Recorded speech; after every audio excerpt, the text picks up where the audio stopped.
much. Hello to everyone. I'm very excited to be here to share with you Media Dystopia. The idea behind Media Dystopia is to imagine what the future of media and marketing is going to look like. And when we say the future, we don't mean the next 18 months. We mean as far out as the next 10 years. Importantly, we want to note that this presentation is about provocations and not predictions. And we took our inspiration from the show Black Mirror. And in the same way that that show creates scary futures based off of the technology that's starting to come up today, we looked at today's current tech and cultural trends and try to play them out to their most extreme conclusion of what they mean for marketing.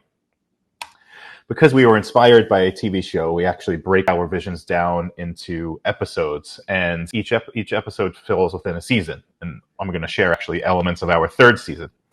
But in season 1, we looked at all of the external forces that were coming together to affect the media and marketing ecosystem. And in season 2, we looked at the things that the marketing industry had done to itself to cause problems. We're now looking at the big picture and trying to think about what it all means. And I'm going to share excerpts from 3 episodes to talk about what I think it means for the future of our industry. Each episode starts with a quick snapshot from the future before we back up and talk about what it means. And in episode 1, which is called Just What I Needed, in 2026, HBO announces Game of Thrones Fan Edition, a remade final season based on fan fiction. You might not have noticed something really fascinating that happened just before the pandemic last year when the Sonic the Hedgehog movie came out and turned out to be a big hit. Because about a year prior, a trailer was released for the Sonic the Hedgehog movie, and fans hated the design of Sonic, which you can see there on the left. They hated it so much that they threatened to boycott the movie, and the studio, Paramount, actually backtracked and delayed the release of the movie so that they could go back and redesign Sonic. And you could see there on the right. And everyone wound up happy because the movie was a big hit and fans really, really liked it. And this is not the first time that we have seen fan backlash affect major entertainment properties. Whether it's millions of fans demanding that HBO remake the final season of Game of Thrones, or people protesting the latest Star Wars movie, or more recently, fans actually petitioning and successfully getting a new Snyder cut of the Justice League movie on HBO Max. But the question is, how did we get to a point where fans feel like they have the right to demand major entertainment properties change things that cost hundreds of millions of dollars to make in the first place? And it might be because in this day and age, fans actually can get exactly the content that they want. If you want to listen to hip-hop that is exclusively about gaming, you can listen to the rapper Megaran. Or if you are really interested in pictures of random people drinking water, you could subscribe to the Reddit Hydro Homies. If you want to watch a gay remake of Pride and Prejudice set on Long Island, New York, you can do that. If you want to watch videos of someone making and painting miniatures in their basement, you could do that on Patreon. And my favorite, there is a fictional TV show called Ships of the Northern Fleet that has a Reddit community that has thousands of people who are participating in it and reminiscing about how much they loved the show, only the show never existed. It exists only in this Reddit forum. All of this is powered by a massive boom in what we're calling creator content community forums or platforms, which are enabling fans to actually connect directly with creators and enabling those creators to monetize themselves. That guy who paints miniatures in his basement makes more than $5,000 per month from only 544 patrons, which means that these new creators make fans actually like the patrons of old who are commissioning very specific works of art to meet their exact needs. This is further being fueled by advances in technology that makes the customization of content even easier, whether it's deep fakes and being able to insert faces into existing videos, or the use of CGI to actually resurrect old actors. I think the Black Mirror show actually captured part of this when they released the Bandersnatch episode, which was a choose-your-own-adventure type content. So what all this means between this world of fan empowerment and entitlement and the rise of these creator consumer platforms and the technology advances in content production all leads us towards a future in which on-demand content evolves into made-to-order content, giving consumers exactly what they want. Now, this might just sound like personalization, but it actually is much more than that. This is a world in which fans can just decide they want something and manifest itself into existence, not in which they are choosing options that already exist. Or to use a very Western fairy tale analogy, like Goldilocks and the Three Bears, instead of choosing between three porridges to find the one that is just right, Goldilocks actually has a celebrity chef who is making whatever she wants immediately on demand. So in this future, we're going to see the end of the mainstream. Those big, giant hits aren't going to exist anymore because everyone's going to be able to get what they want from creators that they love, which will make it interesting for big brands to borrow equity in the way that they historically have. Those big properties that do exist, the IPL or the World Cup, or perhaps a Marvel movie, they're going to be even more valuable because they'll be one of the few things that still have a mass following. But instead, brands are going to have to explore how to create tiny bundles, how they can actually penetrate some of these small creator communities to add value. And if you thought something like the director's cut of a movie was cool or a director's commentary, soon we are going to have infinite versions of every piece of content out there that anyone can consume on demand. And this actually starts to translate into consumer goods. If you think about the Coca-Cola Freestyle machine, which is a soda machine that allows you to mix and match from Coca-Cola's various products. But this is a challenging world for brand communications to fall in. And even Coca-Cola, who seem to be doing well here, have struggled. This is a tweet from a couple years ago, but you can see someone here is just simply suggesting, "Oh, I love your product. Please do this flavor." And Coca-Cola responded, "Thank you for being a Coca-Cola fan, but we are unable to accept ideas for product or formula modifications from our friends outside the company for legal reasons." This is just a terrible interaction to have with a person who is raising their hand to say that they are a fan. And brands are going to have to learn how to evolve to be better able to exist in this world. But there's one final way that brands could actually participate here. Neon Genesis Evangelion was a massive, massive anime hit in the late 90s, early 2000s. Similar to Game of Thrones, its finale or the final episode of its major season was a huge, huge disappointment to fans, and they absolutely hated the ending. But a year or two later, Schick licensed the characters and actually created an alternate ending within their advertising content. And to this day, if you go on the Wikipedia page for Neon Genesis, fans consider what happened in the Schick commercial to be the official canon content or canon ending of the actual show. So how can brands prepare for this future? The first is to start placing bets at both ends of the content spectrum. What are those few big properties that are going to survive? But also, how can you partner with some of these micro creators to really play a part in their ecosystem? And that means exploring how to patronize or potentially bundle with content creators to create real value for those niche fans. Thirdly is think about rebuilding the innovation and supply chain pipelines to be better able to deliver against made-to-order demands from consumers. And unlike that Coca-Cola example, try and get really good at listening to figure out what people really want. And similar to Schick, think about finding ways to create alternate versions through branded content. So moving on to our next episode, which is called The Price is Might. And in this future, in 2028, Reliance Retail eliminates all price discounts on products across all of their physical and digital stores. So just before the pandemic began, I decided to do an experiment where I would track every purchase that I made to see how many different ways I was purchasing. And so I'm just going to read to you the rundown of what happened in just one week. I insert my Visa credit card while buying lunch at a cafe. I bought a pair of socks from an Instagram ad using Amazon Pay. I used Apple Pay at Duane Reade, which was verified with my Face ID. I paid $2.99 to watch a Champions League game on Bleacher Report Live, but my credit card info was auto-populated into my Chrome browser. I ordered food delivery for dinner, and I paid through an app called Venmo because a few months prior, there was a promotion to switch my payment method, and I had switched it to Venmo, and I had forgotten to switch it back. I upgraded a seat on an airline using Air Miles.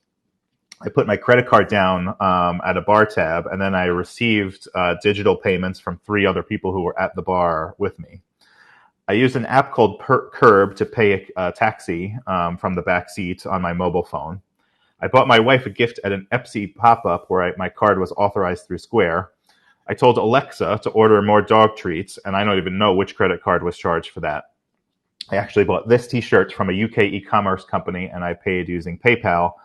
And I bought a ticket to a movie on an app called Fandango, which was paid using a credit that I didn't know I had, and I'm not really sure where it came from. And then what I think might be the craziest example of all, I also had to write a physical check for my rent to my landlord because he still does not accept any form of digital payment. And all of this was done while living here in New York, which in the United States, we are probably far behind almost all of the rest of the world in capability of digital payment. The point being, there are now so many ways for people to pay for things. And this is a result of a long-running or bubbling battle or war between the established financial institutions around the globe and upstart startups and technology companies who are changing the game. And what all of this is doing is creating real benefit for the consumer. In some cases, companies who historically have nothing to do with finance are actually getting into the finance game. So Goldman Sachs partnered with Apple to create an Apple credit card, which they say was the most successful ever. Uber is now pushing into financial services with microloans under the banner of Uber Money. As a result of this, the major credit card companies are more innovating more quickly and actually coming together in some cases to create one-click out checkout buttons to compete with the PayPals and PayMe's of the world. And of course, COVID has accelerated the adoption of alternate payment methods, both for safety but also convenience reasons.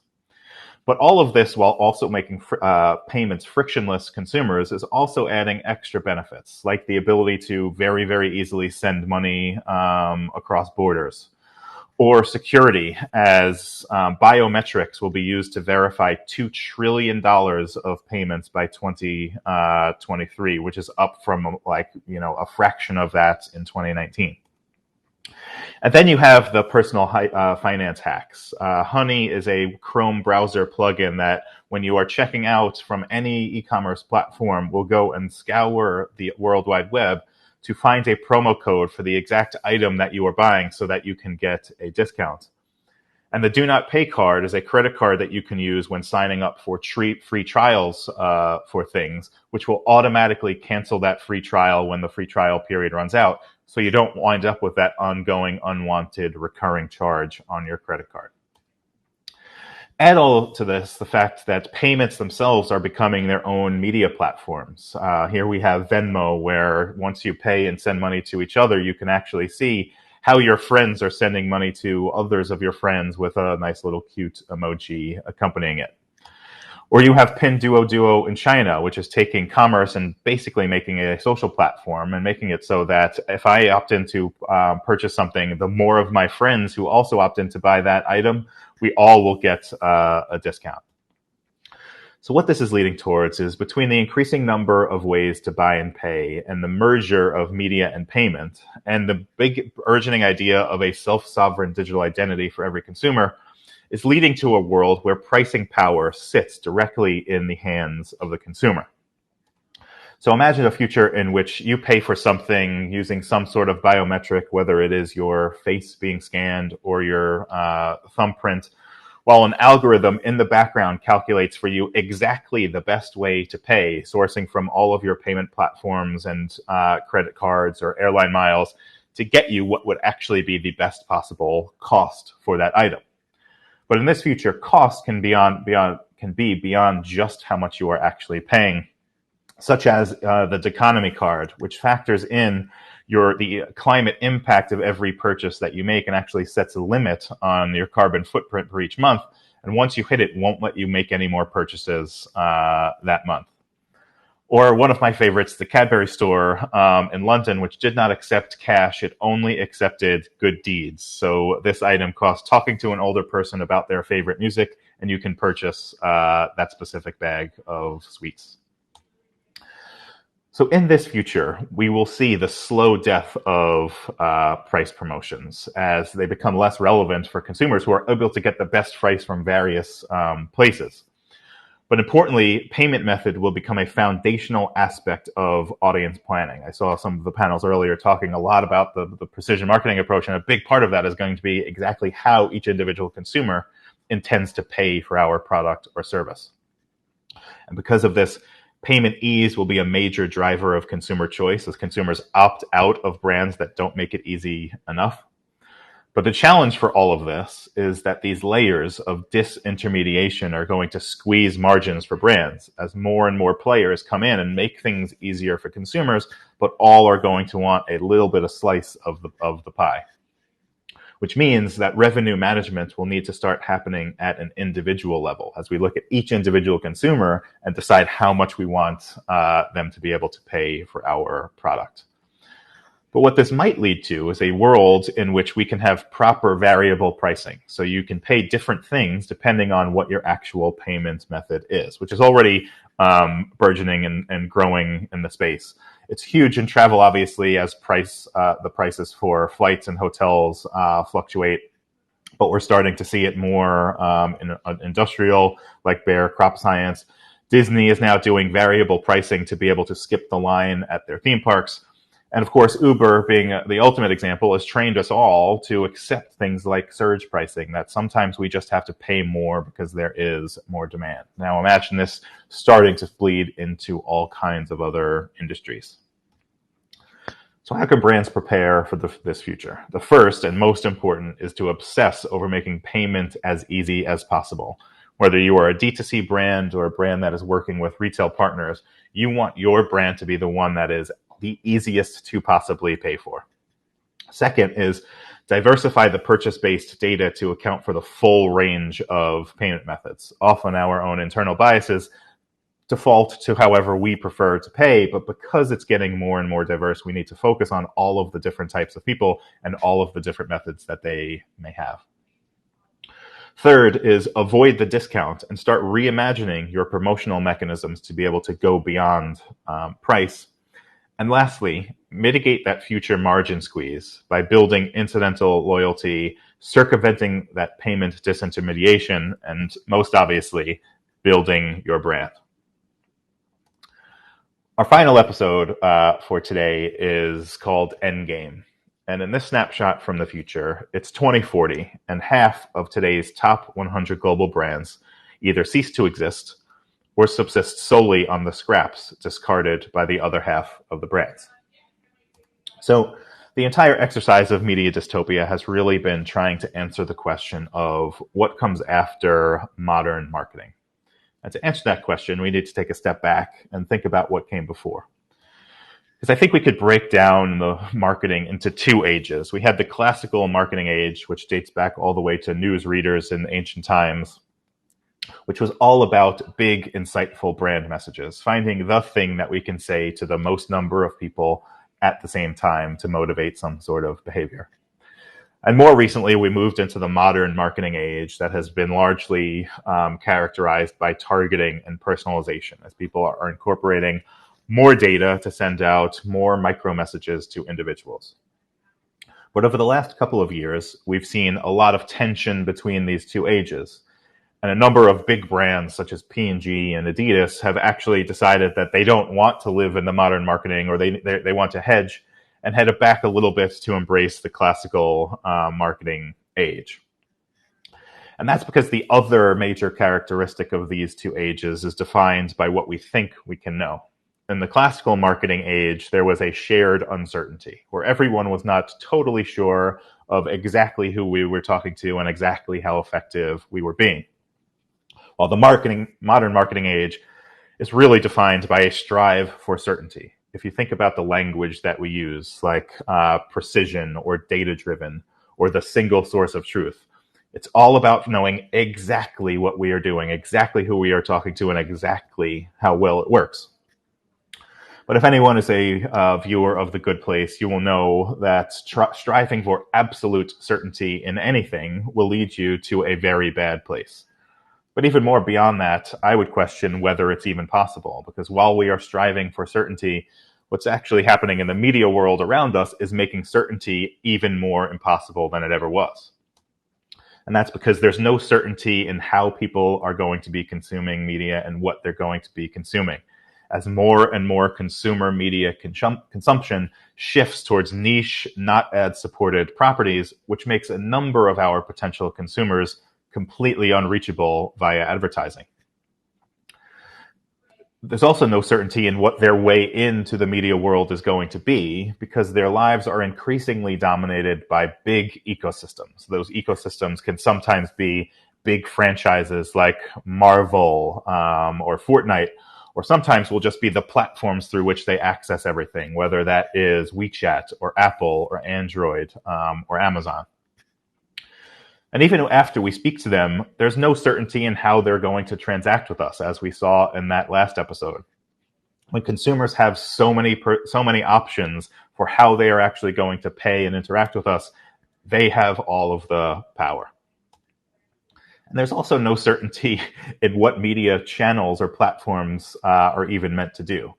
It's said that it takes at least a generation for society to figure out the best use of each new medium, which is why for more than 50 years after the invention of the printing press, it was only used for religious texts or pornography.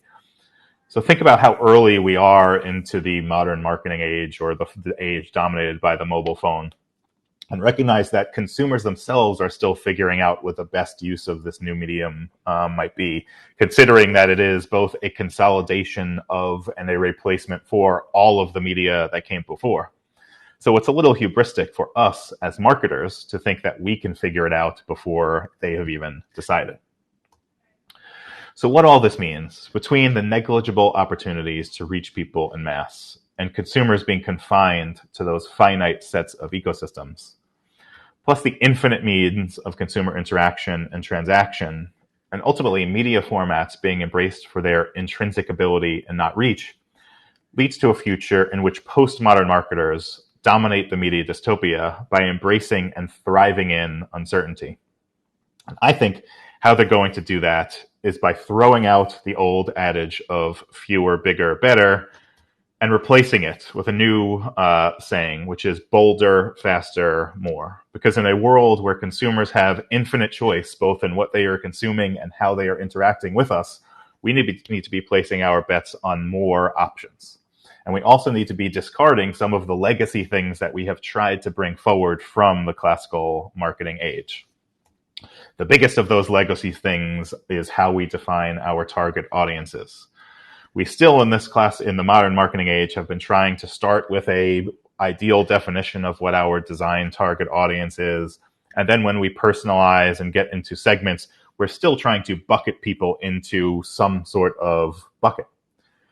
But as Scottish philosopher David Hume said, each of us as humans is a bundle of ever-changing impressions, meaning no person is ever one thing even themselves. So how can we bucket someone who themselves is a bundle of ever-changing impressions into one simple persona? Instead, we need to start embracing the differences between people to just simply find the most important attribute and recognize that the only thing that can bind our entire audience together is the fact that they might buy our product or service. The second legacy behavior that we need to discard is how we define our brand messages. We still are aiming for monolithic brand positionings and brand messages that can appeal to everyone, but then send them out on the waves like a message in a bottle to whoever they may reach. But we convince ourselves that we are personalizing our message simply by changing the color of the bottle. Postmodern marketers will embrace multi-dimensional and multifaceted brands that actually have messages that might be different for different people depending on their needs. So in this future, marketers will need to embrace fast, frequent failures to enable them to learn what it is those new consumers want. And all of the data that we are going to be accumulating will naturally decrease in value because we will need to find new questions that we are able to explore our consumers through. And the question of in-housing or out-housing will become irrelevant, and it will really be focused on how we can right-house to make sure that we have the proper diversity of views and opinions around the table with us to decide how best to engage with consumers. And AI itself will become increasingly irrelevant because AI will be based off of finding answers to the questions that we already know exist, where the future will be about actually finding new questions to explore the potential answers to. Which brings us to the last legacy behavior that we will need to change, which is optimization. Because in this future, it will actually be all about de-optimization. Once every marketer gets their perfect media mix and their perfect digital targeting plan, it will actually be all about experimenting and taking strategic risks of moving things out of what we know is working into something that might actually work better, and being able to do that at speed. And so marketing will actually become a series of different lenses that we are constantly overlaying all of our potential consumers against, exploring different aspects of their lives, whether it be what their emotions are, or which cultural tentpoles they care about, or their politics, or simply how they purchase our products. Not aimed at getting any sort of final segmentation, but all aimed at finding the most important attributes for each individual consumer so that we can elevate our messages to appeal to them through that. So how can brands prepare for this future? The first is to radically multiply your segmentations and discard your singular design targets because they won't be relevant very far into the future. To replace your brand essence with your brand purpose, so that you don't want to speak to every single person to be everything to everyone. But if you have a brand purpose at the core, it enables you to have different conversations related to that purpose with different people. Third is to build a system to be anti-fragile through diverse perspectives and applications, making sure that every decision that is made has different voices informing that decision. And lastly, what we're encouraging all of our clients to do at Mindshare is to implement an uncertainty minimum in today's plan, whether you call it a test and learn or an experimental budget, something that is enabling us to understand that in the future, more and more uncertainty is inevitable, and so we need to be ready for that. So that's my talk for today. If you would like to see the previous seasons of Media Dystopia, you can find them all on mediadystopia.com. And with that, thank you very much.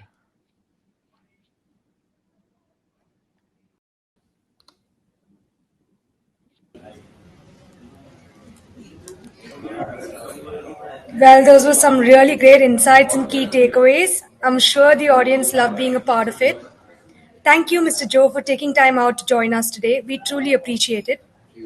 I would like to thank our cloud communication partner, Root Mobile, session partner, IAB Tech Lab in partnership with Popmatic, gold partner, LogicServe Digital, session partner, Agraya, bronze partner, Bobble AI, and knowledge partner, Kantar. Ladies and gentlemen, we'll be back with our next sessions shortly. Please stay tuned.